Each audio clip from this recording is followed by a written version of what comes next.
चरित्रहीन स्त्री की पहचान करने का ये है आसान टिप्स, खुद आजमाएंगे तो हो जाएगा भरोसा।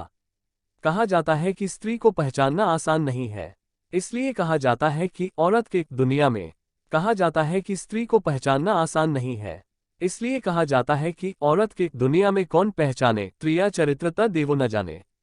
चाणक्य नीति के अनुसार औरत को कोई समझ नहीं सकता। भारत में स्त्रियों को देवी का दर्जा दिया गया है, लेकिन ये देवी के साथ समाज द्वारा समय समय पर दुर्व्यवहार होता रहता है। प्रकृति ने स्त्री के भीतर कोमलता, सौम्यता और ममता का गुण भरपूर मात्रा में दिया है। ये सभी गुण हर महिलाओं में देखी जाती है, लेकिन कहते हैं ना हाथों की पांचों उंगलियां बराबर नहीं होती, उसी तरह हर महिला ममता की मूर्ति हो यह जरूरी भी नहीं। हमारा समाज स्त्रियों को परिवार का इज्जत मानता है। महिला को ये जिम्मेदारी भी दिया जाता है कि परिवार इज्जत पर क्षति न आए। आचार्य चाणक्य ने अपनी पुस्तक चाणक्य नीति में चरित्रहीन महिलाओं के बारे में कई ऐसी बातें बताई हैं जिन पर विचार और उन बातों को अनुसरण करने वाले व्यक्ति के जीवन में कभी भी दुख और धोखा आदि का भाव उत्पन्न नहीं होता। आचार्य चाणक्य ने अपनी पुस्तक में ऐसी परिस्थितियों के बारे में लिखा है जो आज भी देखने को मिल सकती हैं। ऐसे ही आचार्य चाणक्य ने स्त्रियों के बारे में कुछ ऐसी बातें बताई हैं जिनको जानकर किसी भी चरित्रहीन स्त्री के प्यार में आप नहीं पड़ेंगे। आचार्य चाणक्य के अनुसार चरित्रहीन महिलाओं के ये हैं लक्षण। चाणक्य के अनुसार इस प्रकार की महिलाओं से दूर रहें, लेकिन भारत के प्रसिद्ध ग्रंथ चाणक्य नीति के अनुसार ऐसे कई तरीके हैं जिससे महिलाओं की चेहरे, आचार, व्यवहार को देखकर उसका स्वभाव का पता लगाया जा सकता है।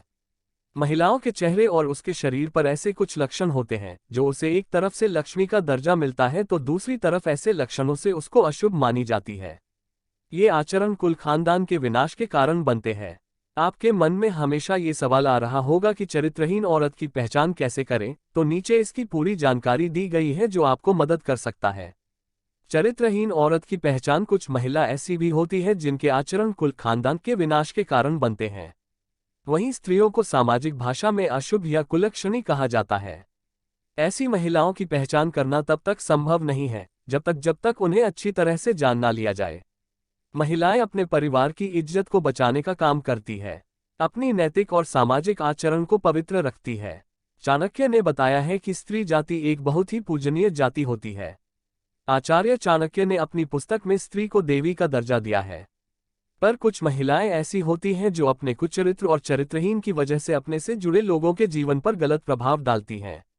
ऐसी महिलाओं को केवल एक पुरुष से प्यार करना नहीं आता।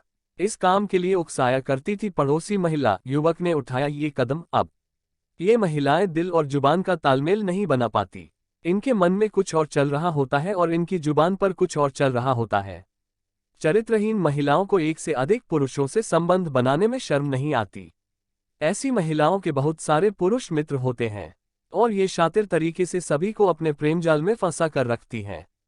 इन महिलाओं के दिल में कोई और इंसान होता है और संबंध ये किसी और पुरुष के साथ बना रही होती हैं। ऐसी महिलाएं प्यार किसी और से इजहार करती हैं और प्यार करती किसी और पुरुष से करती हैं। ऐसी महिलाओं को अक्सर लोगों को लुभाते देखा जा सकता है। ऐसी महिलाएं पूरी कोशिश करती हैं कि लोग उसे देखें। इसके लिए वो किसी भी हद तक जा सकती हैं। चरित्रहीन महिलाएं किसी एक पुरुष की नहीं होती हैं। उनका प्रेमी, उनका साथी उनकी जरूरत के हिसाब से बदलता रहता है। जिस महिला की पैर पिछला भाग अत्यधिक मोटा होता है, ऐसी महिलाएं घर के लिए अशुभ माना जाता है। इसके उल्टा अगर पैर की पिछले भाग बहुत ज्यादा पतला या सूखा हो, ऐसी महिलाएं अपने जीवन में विभिन्न प्रकार के पीड़ा का सामना करती है। चाणक्य नीति के अनुसार चरित्रहीन औरत की पहचान के संकेत। चाणक्य नीति के अनुसार जो महिला जिसकी पैर की कनिष्ठ अंगुली या उसके साथ वाली उंगली धरती को स्पर्श ना करती हो और अंगूठी की साथ वाली उंगली अंगूठे से बहुत ज्यादा लंबी हो, ऐसी स्त्रियां हालात और परिस्थिति के अनुसार अपना चरित्र बदल लेती है। ऐसी महिलाएं सौभाग्य में बहुत क्रोधी होती है। उन पर नियंत्रण कर पाना बहुत कठिन होता है। इनकी चरित्र पर कभी भी विश्वास नहीं किया जा सकता। ललाट या माथा अधिक लंबा होता है, ऐसी महिलाओं अपनी देवर के लिए अशुभ होती है। जिन महिलाओं की पेट लंबा होता है अपने ससुर के लिए और जिनका कमर के नीचे का हिस्सा भारी होता है अपने पति के लिए अशुभ मानी जाती है। महिला के पेट अगर घड़ी की तरह होता है तो वह महिला पूरे जीवन में ताउम्र गरीबी और दरिद्रता से गुजरती है। महिलाओं के पेट अधिक लंबा या गद्देदार होती है, ये सब खराब किस्मत की निशानी होती है।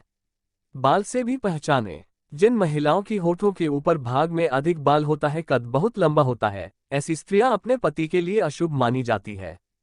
जिन महिलाओं के कानों में अधिक मात्रा में बाल होती है, उनका आकार एक सा नहीं होता, ऐसी स्त्रियां घर में दुखवजह बनती है।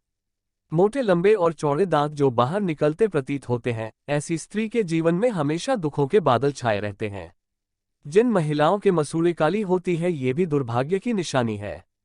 स्त्री के हथेली पर ऐसा कोई चिन्ह हो जो किसी मांसाहारी पक्षी या पशु जैसे कौवा, उल्लू, सांप, भेड़िया इनकी तरह दिखता हो, ऐसी महिलाएं दूसरों के दुखों का कारण बनती है। जिन स्त्रियों की हाथों की नसों की उबर हथेली के आकार में अंतर या हथेली चपटी हो, तो ऐसी महिलाएं आजीवन सुख और धन से विहीन रह जाते हैं। जिस महिला के आंखें पीली और डरावना हो, महिला के स्वभाव अच्छा नहीं होता है। जिन महिलाओं की आंखें चंचल और स्लेटी रंग की होती है, वो बहुत ही उत्तम मानी जाती है। चाणक्य नीति में ये भी बताया गया है, जिन महिलाओं की गर्दन छोटी होती है तो ऐसी महिला किसी भी निष्पत्ति के लिए दूसरों पर निर्भर रहती है। गर्दन की लंबाई 4 उंगलियों से ज्यादा होती है, वह महिला अपना ही वंश के विनाश के कारण बनती है। नोट ये